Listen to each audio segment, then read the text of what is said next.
Jesus e abra comigo sua Bíblia do livro do juiz, profeta Daniel, livro de Daniel, no capítulo de número 10. Livro de Daniel, capítulo de número 10, nós vamos ler a partir do verso de número 11 até o verso de número 14. Daniel 10, 11. Para achar Daniel é fácil, vai lá depois de Ezequiel, você vai encontrar o livro de Daniel, capítulo de número 10, a partir do versículo de número 11. Quem encontrou, dá uma glória a Deus aí. Glória a Deus. Não encontraram, vou esperar vocês acharem. Pronto, já esperei. Quem encontrou, dá uma glória a Deus aí. Acho que era só o Glória que estava fraco, que já tinham achado já, em nome de Jesus. Veja, hoje tem menos pessoas, temos 10 jovens que estão no retiro, e eles estão retornando agora, devem chegar por volta de 7h30 mais ou menos na igreja. Algumas das pessoas estão para buscar, também para encontrar, então estamos com menos pessoas, mas o povo que está aqui está no melhor lugar que você poderia estar. Alegre o seu coração e deixa o Senhor trabalhar aí na sua vida em nome de Jesus. Daniel capítulo 10, a partir do verso de número 11, diz assim a palavra do Senhor. E me diz: Daniel, homem muito desejado, e seja atento às palavras que te vou dizer, e levanta-te sobre os teus pés, porque eis que te sou enviado. E falando ele comigo esta palavra, eu estava tremendo. Então me disse: não temas, Daniel, porque desde o primeiro dia em que aplicaste o teu coração a compreender e a humilhar-te perante o teu Deus, são ouvidas as tuas palavras. E eu vim por causa das tuas palavras. Mas o príncipe do reino da Pérsia se pôs de fronte de mim 21 dias. E eis que Miguel, um dos primeiros príncipes, veio para ajudar-me, e eu fiquei ali com os reis da Pérsia. Agora vim para fazer-te entender o que há de suceder ao teu povo nos derradeiros dias, porque a visão é ainda para muitos dias. Amém? Glória a Deus. Essa passagem, ela está já no final do livro do juiz profeta Daniel. E eu confesso, todas as vezes que Deus me leva a ministrar no livro de Daniel, eu reluto um pouco, porque eu sinto que a igreja não mergulha no livro de Daniel, como quando a gente fala de outros personagens, como quando a gente fala, por exemplo, de Davi, que foi pregado na quinta-feira. E esse fato já me causou um pouco de dúvidas e questionamentos, assim, por quê? Por que a igreja parece que não glorifica tanto, parece que as pessoas se alegram tanto quando a gente fala de Daniel?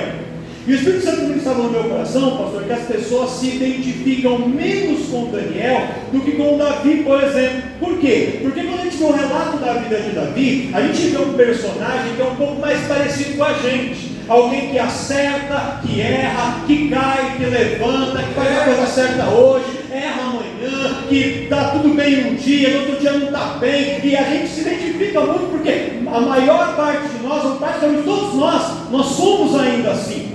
E Daniel não é esse personagem. Daniel é um homem que a sua trajetória de vida é marcada pela estabilidade diante de Deus. A vida de Daniel, quando você lê o livro que leva o seu nome, você não encontra no caráter de Daniel, nas ações de Daniel, falhas, erros. Você não encontra Daniel pisando na bola. Isso não quer dizer que ele seja perfeito, isso não quer dizer que ele nunca tenha errado, mas os erros de Daniel eram coisas muito pequenas, e a vida de Daniel era irrepreensível. Então quando a gente olha para esse personagem, ele parece distante de nós.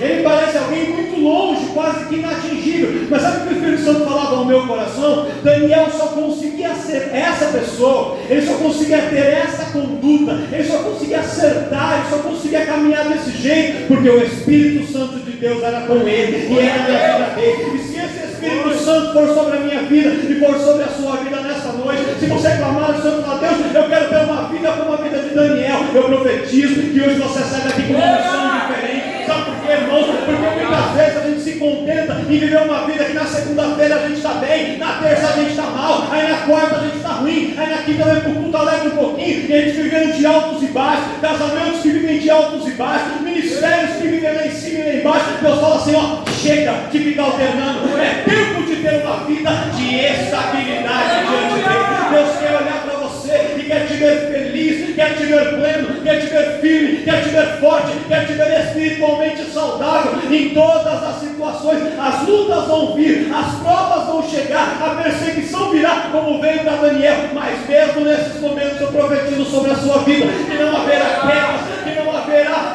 você se escondendo, você saindo, não, porque o Senhor, Ele vai te sustentar com a sua forte mão. Quem quer ser sustentado pela mão de Deus?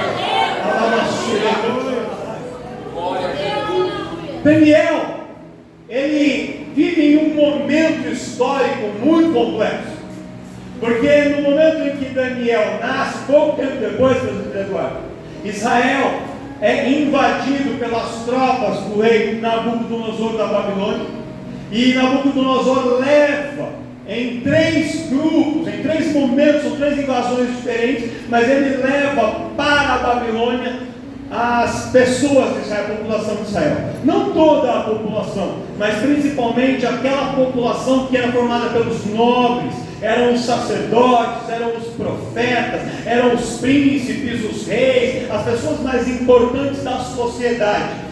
E o rei Nabucodonosor, ele tinha uma visão muito interessante. Ele entendia assim que as pessoas que tinham mente para pensar, que tinham espírito de liderança, que tinham iniciativa, que tinham ideias, que arregaçavam as mangas e executavam e faziam, essas pessoas não poderiam ficar lá em Israel. Por quê? Porque se essas pessoas ficassem, eles iriam se reorganizar e podiam se levantar de novo como rei. Então o que ele faz? Ele tira aqueles que comandam, aqueles que lideram, aqueles que fazem, e deixa lá em Israel o grupo das pessoas que eram acomodados, que eram parados, que não faziam nada, que não tinham iniciativa. Então um grupo permanece, mas um outro grupo é levado. E Daniel, como ele era de família real, especula que ele fazia parte da família do rei Zedequias, e que ele foi um dos que foram levados. Só que muitos jovens foram levados para a Babilônia, muitos deles. Mas de todos os jovens que estavam lá, a Bíblia destaca o nome de 4 deles. O Daniel, outro, um jovem chamado Misael, um outro, um jovem chamado Ananias, e o outro, um jovem chamado Azarias. Quando esses jovens chegam lá na Babilônia, eles são matriculados numa espécie de faculdade, universidade da Babilônia, onde eles vão aprender a língua da Babilônia, os costumes da cidade, e também todos os estudos que eles precisavam de coisas da matemática, da astronomia, da religião dos babilônios. Então eles passam por esse processo de aprendizado. O curso durava cerca de 3 anos, e durante todo esse período esses jovens vão sendo ensinados e vão mergulhando na cultura da Babilônia. E é interessante porque todos eles vinham de Israel e tinham a sua própria cultura. Eles conheciam a linguagem de Israel, eles tinham o Deus de Israel a quem eles serviam. Só que quando eles são ali, eles emergem dentro da cultura da Babilônia, a maior parte daqueles jovens se deixa levar e começa a se misturar com o povo da Babilônia e começa a viver como eles, ou seja, passam a ser influenciados pelo ambiente. Mas Deus, a palavra do Senhor destaca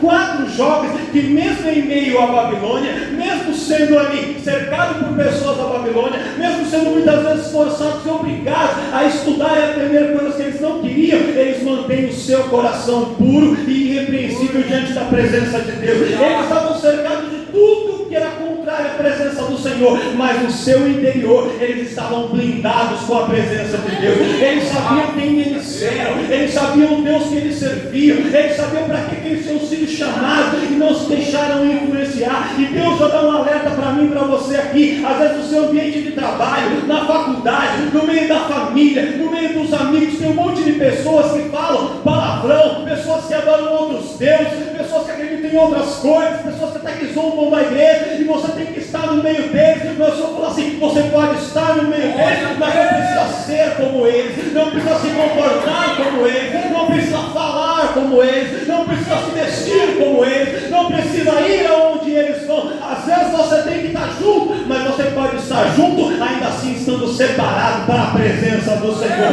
E eram seus amigos, eles eram parte desse grupo, e ali trocaram as roupas deles, pastor, trocaram até o nome, deram ao Deus o nome de Sadraque, de Mesaque, Abednego, e deram para Daniel o nome de Beltesazar, nomes de divindades da Babilônia. Eles recebem aquela nova identidade pelo qual as outras pessoas o chamavam. Lá fora, na rua, eles podiam ser esses nomes, mas dentro deles eles sabiam que tinham sido chamados por Deus para outra coisa, e mantinham a sua identidade. E aí o que acontece? O tempo começa a passar, todos conhecemos a história, quando eles estão ali naquele curso, naquele momento de aprendizado, o rei, para poder fazê-los se sentir confortável à vontade, fala assim: olha, do mesmo banquete que eu como na minha mesa, de tudo que eu bebo, de tudo que é servido para mim como rei, sirva para esses jovens também. Eles vão comer dos mesmos banquetes que eu. Mas Daniel, sabendo que aquela carne era carne sacrificada, os animais passavam por processos de sacrifício aos deuses da Babilônia, ele fala: eu não quero participar disso. E ele chega para o chefe dos eunucos e diz assim: olha,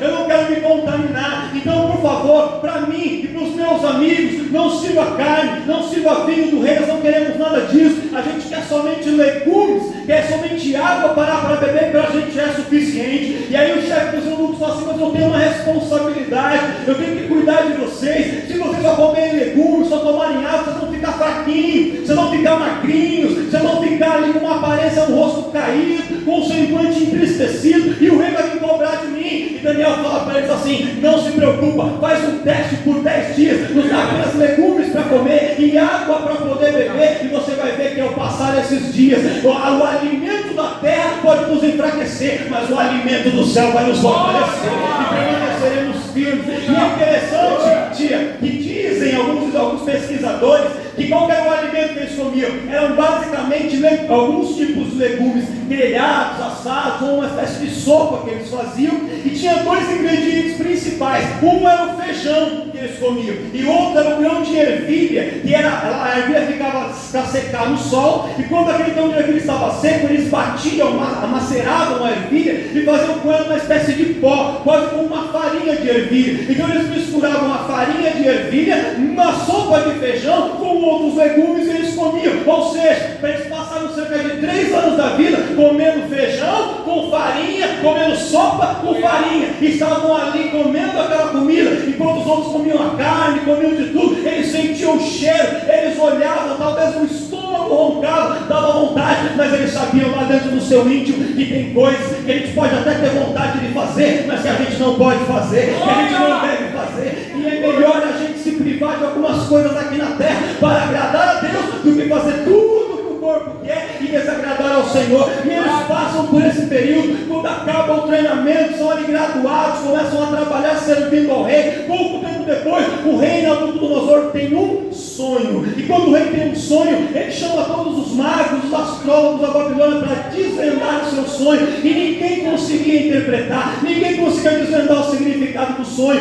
E ali o rei enfurecido dá uma ordem para matar todos os sábios da Babilônia. Quando Daniel fica sabendo disso, ele não tinha sido chamado no primeiro momento, mas ele chama para si a responsabilidade, e ele fala assim: deixa eu me apresentar ao rei. E ele vai até a presença do rei e fala: rei, eu sei que tem uma ordem para matar todos os sábios, porque ninguém consegue discernir o seu sonho, mas me dê um período, me dê um tempo, porque eu vou buscar a revelação diante do Deus do céu, e o meu Deus vai revelar aquilo que está acontecendo. E aí Daniel então chama Sadraque, chama Mesaque, chama Abednego, e eles mergulham na madrugada de oração presbítero Eduardo. E eu quero dizer para você: tem poder na oração de crente, tem poder na oração da igreja. Às vezes a igreja perdeu o hábito de orar, perdeu o hábito de clamar, pensa que amigos, é só dobrar o joelho, não acontece nada, ou fazemos aquela oração mais ou menos, Senhor, muito obrigado pelo alimento e pronto, Senhor, abençoa o meu dia e pronto. Não, tem poder quando o crente dobra o joelho e vai orar, quando ele mergulha e vai orar, quando ela paga preço de oração, e ali Daniel se junta com os seus amigos. E sabe o que eu acho interessante, pastor? Deus então revela para Daniel o sonho.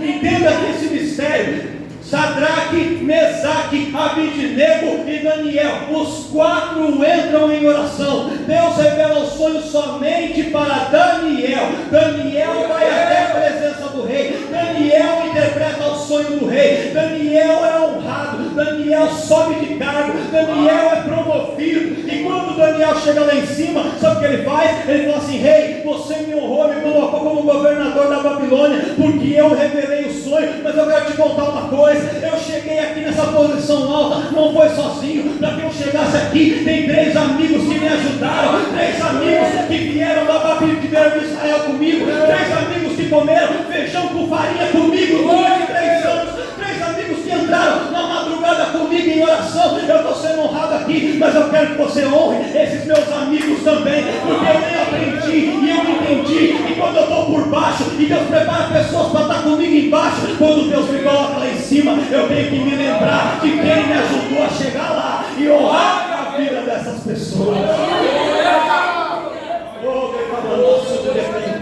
Pega na mão de uma pessoa do seu lado aí, direito, esquerdo.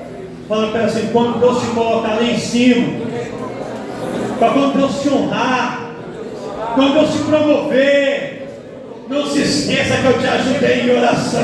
Não se esqueça que eu caminhei contigo. Não se esqueça que eu estava junto com você. Não se esqueça que quem te ajudou a chegar lá.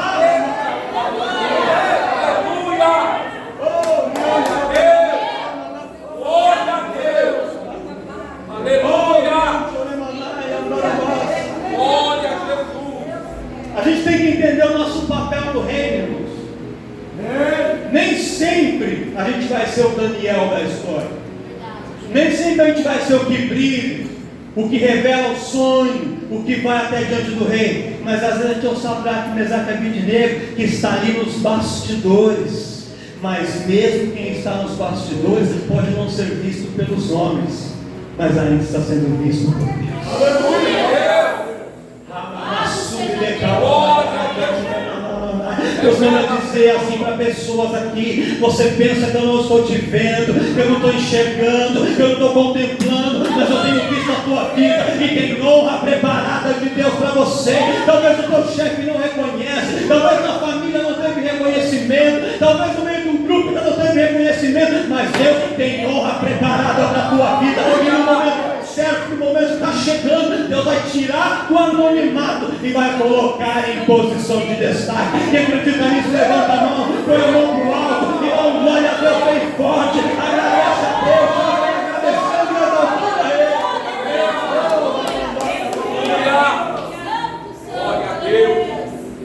Glória a Deus. E tantos amigos de Daniel são exaltados que depois eles mesmos são perseguidos para ser lançado na cova. Mas eu não vou pregar sobre a cova hoje, porque não vai dar tempo. A cova não, perdão, a fornalha. E eu não vou pregar sobre a fornalha hoje, porque não vai dar tempo. Mas, fica para outro dia. Mas Daniel, ele se estabelece como um governador, o principal governador das províncias da Babilônia. E ele vai seguindo uma carreira. Quando ele chega na Babilônia, ele tem entre 15 e 17 anos. Provavelmente ele tinha 16 anos. Quando Daniel já está com quase 80 anos, alguns estudiosos falam que tinha mais, tinha até cerca de 84 anos de idade. Olha quanto tempo já havia se passado. Nesse momento, Daniel já está idoso, praticamente aposentado. O rei Nabucodonosor, que o havia levantado, já tinha morrido. O seu filho Nabonito, que tinha assumido o reinado, já tinha morrido. E agora reinava o rei Dário. O rei Beltesazar. O rei Beltesazar, que era filho de Nabonito e neto de Nabucodonosor. Aí o que acontece? Esse rei Beltesazar, ele começa a fazer uma festa. Daniel capítulo 5 conta que ele faz um banquete para 1000 pessoas.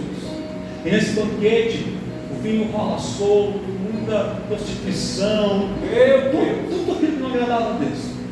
Uma festa daquelas realmente que desagradava totalmente ao Senhor. Aí, enquanto ele está ali fazendo as coisas dele, se divertindo do jeito dele, vivendo a vida que ele quer viver, Deus deixou ele lá. Só que chegou um momento em que Beltesazar, ele começou a provocar a Deus, a afrontar a Deus. E ele mandou trazer os utensílios que Nabucodonosor tinha trazido do templo quando ele invadiu Jerusalém. E ele pega os vasos que eram antes usados no templo do Senhor e enche aqueles vasos de vinho para poder beber, enche os copos, as taças que eram do templo, e começa a zombar de Deus. Quando Beltesazar começa a zombar de Deus, o Senhor estende a mão. Quando o Senhor estende a mão, a mão de Deus começa a escrever uma frase na parede. E ele escreve, na verdade, 4 palavras: Mene, Tekel, Parsim. E ele coloca essas 4 palavras. Essas palavras são em aramaico. Ninguém ali conhecia a língua e sabia interpretar. Todos os magos, todos os astrólogos foram chamados, ninguém conseguia interpretar. E Daniel, velhinho, lá no seu quarto, na sua recama, ali, esquecido, 80 e poucos anos de idade, aposentado, talvez achando que a sua caminhada já tinha terminado, já estava no fim da sua história, no fim da sua vida. Mas é o que acontece: quando Deus escreve aquela frase que ninguém sabia interpretar, alguém se lembrou de Daniel. E aí você lembra e fala assim: Beltesazar, meu neto, o seu avô, quando ele reinava, tinha um menino que agora já deve ser um senhor de idade. E aquele menino, ele tinha a sabedoria dos deuses sobre a vida dele. Havia algo sobre a vida dele que fazia aquele menino ser diferente das demais pessoas. E aquela sabedoria dava para ele a capacidade de interpretar sonhos, de interpretar visão. Já que ninguém consegue fazer, chama ele. Porque se há alguém que pode revelar o oculto, profundo, escondido, é este homem. Manda buscá-lo. O seu nome é Daniel, também chamado Beltesazar. E vão buscar a Daniel. Quando Daniel chega, aquele senhorzinho chega ali diante do rei, e o rei olha para ele e fala assim: és tu aquele Daniel? Você ainda é o mesmo? Ouvi dizer que no passado você fez muitas coisas, mas faz muito tempo que eu não ouço falar nada. Você ainda é o mesmo? O Deus que te usava antes continua te usando hoje. O Deus que era na tua vida antes continua sendo na tua vida hoje. A unção que era sobre você antes continua na tua vida hoje. E Daniel fala assim: eu posso ter envelhecido, eu posso ter mudado, eu posso não ser o mesmo fisicamente, mas aquilo que está dentro de mim ainda permanece o mesmo, porque o poder de Deus é o mesmo ontem, hoje e será eternamente. Eu não tenho nada de mim para fazer, mas eu conheço um Deus, e este Deus, ele pode mudar a história. Este Deus que escreveu isso na parede, ele vai revelar o que ele escreveu. E Daniel então dá a interpretação, e a resposta não era boa, a revelação não era boa. O que Daniel revelava era que aquele rei, por ter zombado de Deus, Deus havia contado o seu reino, analisado, verificado, checado, e Deus chega à conclusão que ele não estava apto para reinar, e aquele reino seria retirado dele, cortado, dividido, e seria entregue a outro homem melhor do que ele. E naquela mesma noite, o exército da Pérsia, da Medo-Pérsia, marcha contra a Babilônia, e todos estavam ali na festa, embriagados, sem se aperceber de nada. Os exércitos da Medo-Pérsia invadem o palácio, matam o rei Beltesazar, e Dário começa a reinar sob as ordens de Ciro. Ciro, grande governante, e Dário presencialmente ali reinando. E quando Dário fica sabendo de tudo o que aconteceu, sabe o que ele manda fazer? Ele manda chamar Daniel e fala: Daniel, se Deus usou tua vida para poder revelar tudo o que ia acontecer, eu preciso de um homem como você no meu reinado. E ele coloca Daniel para ser um dos 120 governadores ali da Babilônia. E quando eu vejo essa história, que às vezes a gente acha que a gente está escondido, colocado de lado, e que a nossa caminhada acabou. Tem pessoas que falam assim: eu já fiz muito, já estou de idade, olha, eu já cheguei num ponto, eu já preguei muito, olha, eu já cantei bastante, olha, eu já criei minha família, olha, eu já trabalhei demais, a coisa para mim acabou, trabalharam por aqui, agora eu só quero ficar aqui mesmo, deixa eu ficar quietinho no meu canto. Mas não, Deus ainda tem algo especial para fazer na sua vida e através da sua vida. Deus usa essas situação para tirar Daniel ali do anonimato de um quarto escuro e colocar Daniel de novo em posição de destaque. Deus manda dizer para pessoas aqui: é tempo de você voltar. Deus vai preparar situações e Ele vai te colocar em posição de destaque novamente, porque Ele ainda é o mesmo, e aquilo que Ele fez na sua vida foi muito lá atrás, mas Ele ainda tem coisas grandes para fazer na sua vida. Olha para alguém, diz para ele assim, diz para ela assim: Deus ainda tem coisa para fazer, viu? Fala, a obra de Deus não terminou, não.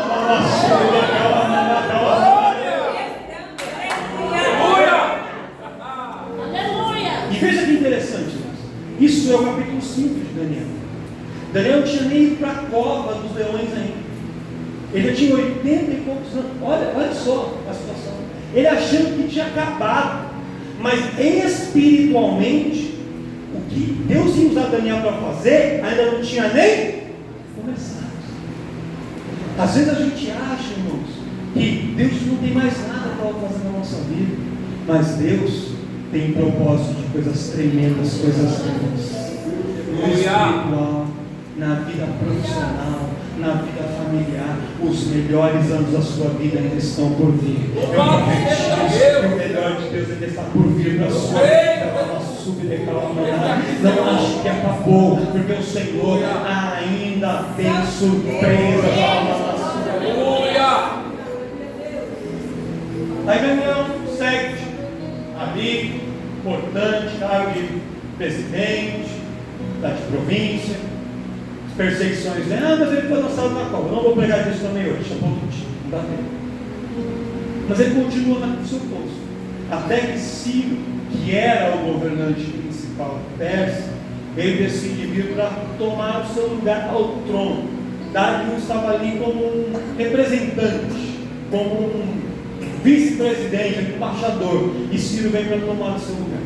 Quando Ciro vem para se posicionar como rei, Ciro dá uma ordem, ele emite uma ordem, para que todo o povo judeu que estava cativo na Babilônia fosse libertado. 70 anos ele era passado de cativeiro e o povo foi libertado. Quando aquele povo tem a possibilidade de sair, eles podiam escolher entre ir embora da Babilônia e voltar para Jerusalém, ou continuar na Babilônia se quisesse. E uma pequena parte, só uma pequena parte, decide voltar para Jerusalém. A maior parte decide permanecer na Babilônia. Quando Daniel ouve isso, seu coração fica triste, porque as pessoas tinham uma prerrogativa de ir e decidiram ficar. Quantas pessoas poderiam ter vindo aqui hoje, decidiram não vir?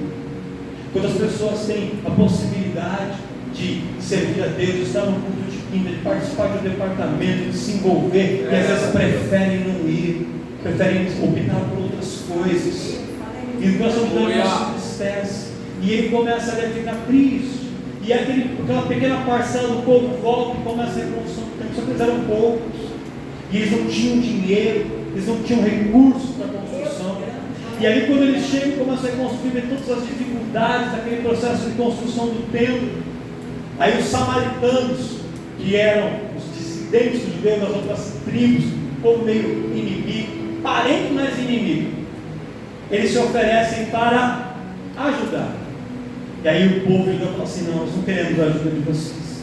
Deus nos trouxe até aqui e Deus vai nos capacitar para fazer a obra que Ele colocou nas nossas vidas. Aí quando os samaritanos têm recusado o seu pedido de ajuda, o que eles começam a fazer? Eles começam a ir nos reinos vizinhos para fazer fofoca, para fazer a caveira do povo, sabe? Para queimar a imagem deles, falando mal, para que os outros reis se levantassem e dizendo assim: se o povo de Israel realmente se estabelecer, reconstruir o templo e reconstruir a cidade, eles vão se tornar fortes de novo e vão destruir todos vocês. Então é bom vocês se levantarem contra eles, reis vizinhos, e mate eles agora, quando eles estão fraquinhos, para evitar que eles cresçam e se fortaleçam novamente. E aí eles começam essa conspiração, e essa notícia chega ao ouvido de Daniel também. E aí Daniel já estava triste, ficou ainda mais triste com essa situação. E aí chegamos no capítulo 10, que foi onde nós lemos isso. Daniel está triste no começo do capítulo 10. Só que Daniel, quando estava triste, ao invés de reclamar, de ficar simplesmente chorando e maldizendo a vida, Daniel entra em propósito de jejum e de oração. Eu disse não segredo aqui, Deus. Todos nós passamos por momentos difíceis na vida. Todo mundo passa por momentos de luta, de perseguição. E nisso todos somos iguais. A diferença é como a gente reage a esses momentos. Tem pessoas que se entregam, tem pessoas que não têm força para lutar, tem pessoas que começam a reclamar de tudo, tem pessoas que abandonam, vai a família, vai embora, vai para o bar, vai para não sei aonde, e tem pessoas que entram diante da presença de Deus para dizer: Deus, essa situação eu não consigo mudar, esse problema é mais forte do que eu, mas não é mais forte do que o Senhor. Eu não tenho poder para mudar o que está acontecendo na Israel, mas o Senhor tem. Eu não posso mudar o que está acontecendo dentro da minha família, eu não posso mudar a situação econômica do país, eu não posso mudar a cabeça daquela pessoa, mas o Senhor pode. Se o Senhor entrar, se o Senhor mover a mão, o Senhor pode fazer aquilo que eu não sou capaz de fazer. E às vezes, irmãos, momentos de dificuldade, a gente pede ajuda para tanta gente e se esquece de direcionar as nossas petições àquele que verdadeiramente pode fazer um milagre acontecer. Daniel, ele entra num jejum de 21 dias e ele entra em propósito de oração e ele começa a orar primeiro dia, segundo dia, quinto dia, 10º dia, 15º dia, 20º dia. Daniel orando nesses 21 dias. Sabe quantas vezes Deus respondeu para Daniel? Nenhuma vez. Mas Daniel continuou. Fala para alguém assim: continua orando, continua buscando, não desiste, não para pelo meio do caminho. Hoje você não entende o porquê no silêncio de Deus, hoje você não entende porque está demorando, mas Deus vai te mostrar, Deus vai te revelar, e você vai entender lá na frente o porquê desse processo. Eu passo os 21 dias, o seu corpo estava fraco, ele estava quase desfalecendo, e aí de repente uma visão aparece para Daniel, e ele vê um varão, um anjo, com roupas reluzentes, e aquele anjo fala com ele assim: Daniel,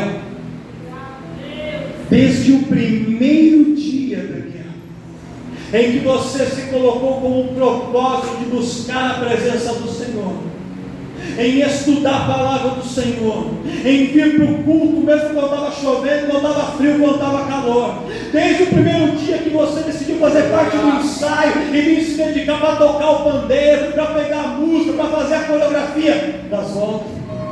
Glória! Desde o primeiro dia que você chegou de manhã e conectou na escola bíblica no domingo pela manhã, desde o primeiro dia que você, como obreiro, se habilitou para vir aqui na frente na quinta-feira para pôr a mão na cabeça das pessoas e orar, desde o primeiro dia que você se inscreveu na aula de música e gasta parte do seu sábado ensaiando, tocando, aprendendo, desde o primeiro dia que você se ofereceu para servir ao Senhor, saiba que Deus aceitou o seu esforço, a sua dedicação, desde esse primeiro dia, e todas as suas orações, todas as suas petições são ouvidas diante de Deus. Não teve nenhuma vez, Daniel, que você orou e Deus deixou de ouvir. Não teve nenhuma vez que você clamou que Deus não te escutou. Não teve nenhuma vez que você chorou que o coração de Deus não se moveu. Mas você precisa entender, Daniel, que existe uma batalha espiritual. Quando você se colocou para orar nesses 21 dias, você levou uma petição ao Senhor, Deus ouviu o seu pedido e me mandou vir ao seu encontro com a resposta. Só que quando eu saio do céu, Daniel, eu sou um anjo mensageiro, eu sou como um anjo carteiro, e eu saio do céu, eu encontrei uma oposição, principados, demônios fortíssimos estavam parados nas dimensões celestiais, e eles se levantaram contra mim e me impediram de passar. Eu tentei lutar, Daniel, eu tentei passar, mas eu não consegui, e quando eu percebi que eu não conseguia, eu pedi ajuda, e o Senhor enviou Miguel, um anjo guerreiro, um anjo de guerra. Miguel chegou, desbaratou, destruiu os adversários, liberou o caminho e eu vim. É por isso, Daniel, que demorou. Você pensou talvez que Deus tinha te esquecido, você pensou, Daniel, que Deus não estava te escutando, mas saiba, Deus estava te ouvindo, e a resposta estava a caminho, e a resposta chegou. hoje para você.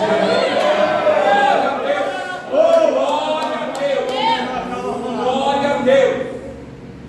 Aleluia. Sabe o que eu vim dizer para você nessa noite, irmãos?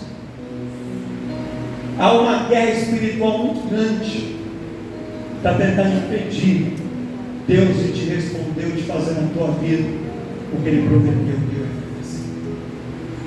O inimigo sabe que depois que Deus entregar na sua mão essa bênção, a sua história vai mudar. Aleluia.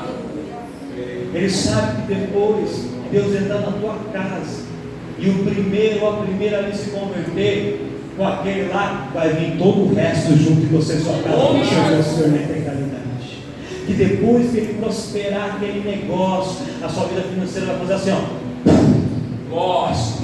Que depois que Deus te levantar no ministério, o seu ministério vai, ó, decolar. Ele sabe, por isso Ele tenta impedir. E às vezes quando o inimigo se coloca para impedir, irmãos, ele faz com que as coisas atrasem, ele faz com que as coisas parecem que estão demorando mais. Ele levanta alguém no trabalho para te prejudicar. Aí você fala, eu ter sido promovido esse ano, mas eu não fui porque alguém se levantou ali. Olha, era para dar tudo certo, mas aquele cliente não me pagou ali, que eu fiquei com uma dívida. Olha, era para isso ter acontecido, mas aquele outro se levantou. Não é uma pessoa, não é um homem, não é uma mulher, é o nosso adversário usando pessoas e situações para tentar paralisar, e às vezes parece que ele está levando a melhor, mas entenda uma coisa, Deus às vezes permite por um tempo que as coisas fiquem difíceis, para testar a nossa fé, como já foi louvado nessa noite, para ver até onde vai a nossa fé. Mas se você continuar buscando, orando e clamando, a resposta vai chegar, a vitória vai chegar, a bênção vai ser entregue, porque o Senhor vai mandar reforço. O Senhor nessa noite manda dizer assim: quando parece que está perdido, quando parece que eu vou perder essa batalha, eu estou na verdade preparando, eu vou enviar reforço, e essa batalha que parecia perdida vai ser transformada em grande vitória. Quando Lázaro fica doente e as irmãs de Lázaro vão chamar Jesus, e ele faz, não é chegada a minha hora, espera um pouquinho. E aí Lázaro vai ficando pior, e ele morre. Quando Lázaro morre, para as irmãs de Lázaro parecia que a batalha estava perdida, mas para Deus não estava. E Deus, depois de passado alguns dias ao encontro de Lázaro, quando chegou a Jesus, você chegou tarde demais, já tarde demais, já não há mais o que fazer. Ele fala, você que pensa, tira essa pedra para você ver o que eu sou capaz de fazer. Lázaro, vem para fora, e o morto ressuscita, e o nome do Senhor é glorificado. Às vezes, irmãos, a gente acha que já passou o tempo, que já não dá mais, o casamento já se desfez, o ministério já morreu, o filho já se perdeu. Não está perdido. Deus está enviando reforços nesta noite para virar o jogo, para dar uma submergada, para transformar a situação que parecia de derrota em vitória, e o inimigo que achou que tinha vencido vai ficar com a cara no chão, porque ele vai ver o agir de Deus na sua vida e através da sua vida. Quando ele vê os reforços que Deus está mandando, a providência que Deus está enviando, vai ficar evidente que você não está sozinho nessa peleja, que há um Deus que peleja por você, que batalha por você, e que não é em vão você entregar o seu tempo, a sua vida, se dedicar à oração, a servir esse Deus. Irmãos, não é em vão buscar a Deus. Às vezes parece que demora, mas Ele só está preparando o cenário para poder fazer o melhor, que o nome dele ser glorificado na situação. Deus manda dizer para pessoas aqui, tinha gente que entrou aqui desanimando, já talvez alguns já desanimados,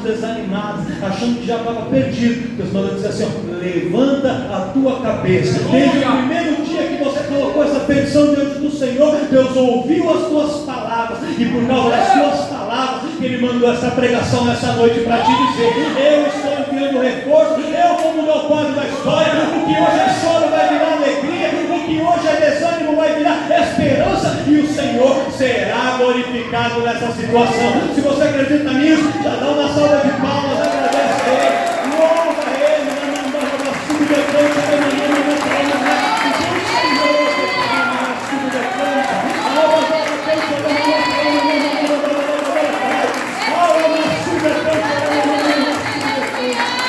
fazer coisas sobrenaturais na nossa vida. Glória a Deus.